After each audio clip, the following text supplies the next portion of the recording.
It's WB, back in the saddle and all up in your gravy. All up in your gravy. All up in your gravy. Had a little project that I was working on that some of you might find interesting. Basically what we've done is taken the M85 NP, which is the 223 Yugo, Century Yugo build.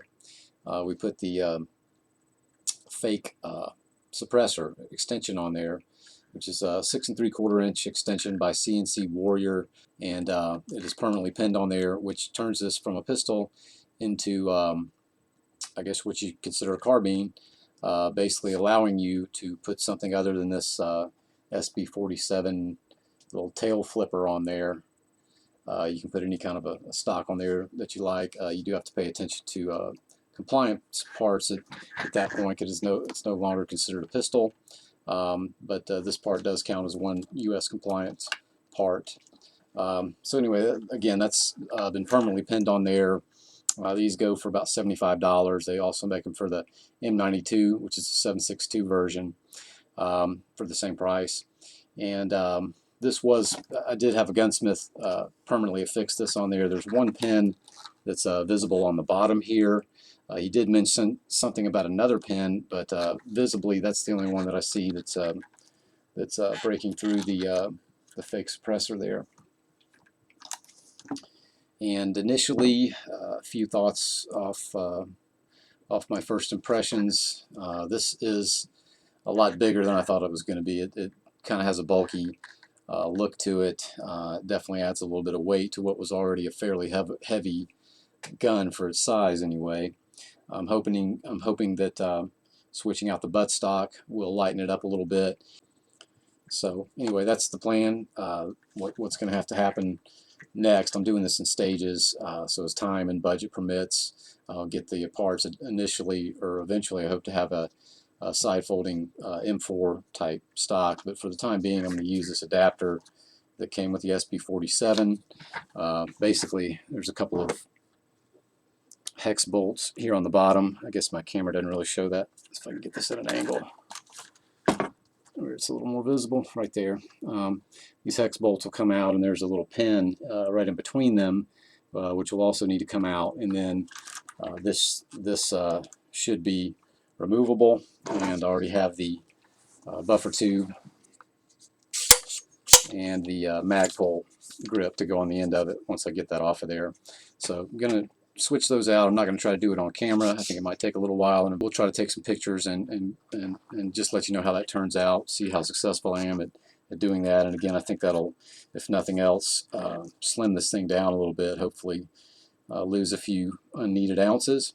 And I'll be back to finish this up once I've gotten into that and see how well this works out. Alright, so we're finishing up this little mini project on the M85 NP. I'd say that stage 2 is complete at this point. Stage 1 being the fake can being attached. Stage 2 would be switching out the old whale tail SB47 brace for the buttstock that we put on there. I was able to get that pin out.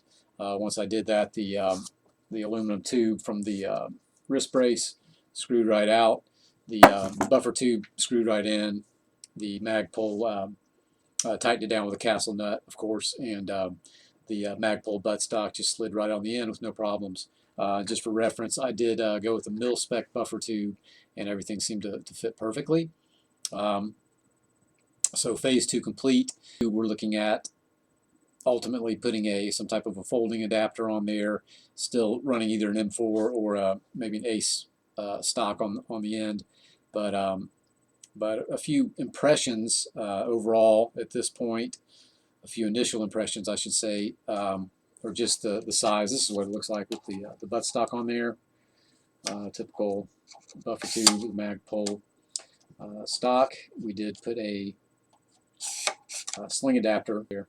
So that's what it looks like. Not at all a bad looking package, but again, just the mass on the front end of this was a little bit more than I was thinking it would be. Somehow I was kind of comparing it to the Krink style brake that was already on there, thinking that it wouldn't be much more obtrusive than that, whereas in reality it's just really big and thick, especially at the end of the gun like that.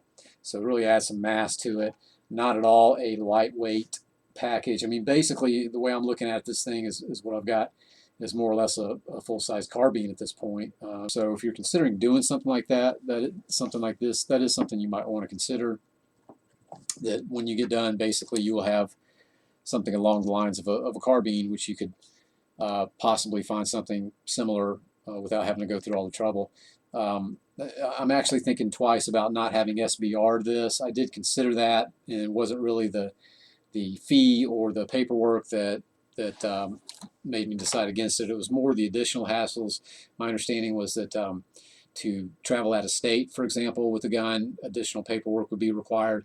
I don't know all the ins and outs of it because I wasn't seriously considering it, but just those types of issues alone were enough to make me shy away from it. However, at this point, I'm kind of reconsidering that and thinking that might have been the ultimate solution for this. But I'm just going to be happy with what I got. I think once I put the folding mechanism on it, the mass of it and the size of it won't be as big of an issue, and it'll be more along the lines of what it was as a pistol, just with the ability to fold the stock out. And another thing that you might consider if this is something that interests you in any way is that the fake can on the end is, in order to comply with laws, is required to be a permanent attachment. So it's not something that is easily undone. So if you do go ahead with something like this, you might want to look at it as a permanent adaptation as opposed to something that you can easily go back and forth from a pistol to carbine with. It's a little bit more involved than that, and that's something you might want to consider. But anyway, sharp looking little package. I don't really have a lot of money in this. Again, I already had the SB47. That was probably the biggest expense. The buffer tube, the magpul buttstock, you're probably in it for another $50 at that point. Again, the fake can, $75. I did have a gunsmith put that on for me, so that was another $40. And again, it just every time I looked at this thing as a pistol, or with that SB47 flipper brace on there, it just cried out to me to put some kind of a real buttstock on it. So I was at least able to achieve that. Again, this is the end of phase 2 on this. We'll follow up with you on phase 3, let you know how that turns out. And again, if this is something you're considering doing, hopefully that's some information that might be worth considering for you. As always, thanks for watching. We'll look forward to catching you on the next video.